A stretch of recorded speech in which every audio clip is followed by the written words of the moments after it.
MacBook Air M2 2022 Review, the new laptop to beat. The MacBook Air M2 delivers an unbeatable combo of performance, design and battery life for the price. The MacBook Air M2 is the best laptop for those willing to spend a little bit more for a great laptop. It delivers top-notch performance, over 14 hours of battery life and a bright and colorful display, all in a delightfully portable design. The MacBook Air M2 feels truly worthy of the Air name. And I'm not saying that the previous MacBook Air M1 wasn't good. It helped introduce the world to the power of Apple Silicon.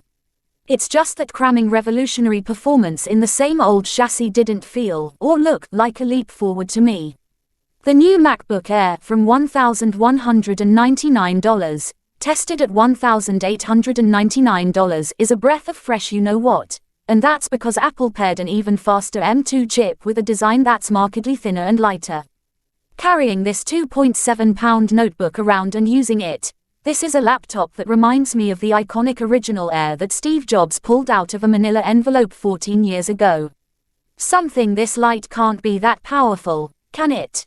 Yes, it can. As you'll see in my full MacBook Air M2 review, the new Air has an unbeatable combination of portability, performance, display quality and overall comfort. Its over 14 hours of battery life in our testing is also very impressive. In fact, despite a few drawbacks, I'd argue this is the best laptop overall for the money, and one of the best MacBooks for college students if you can afford it.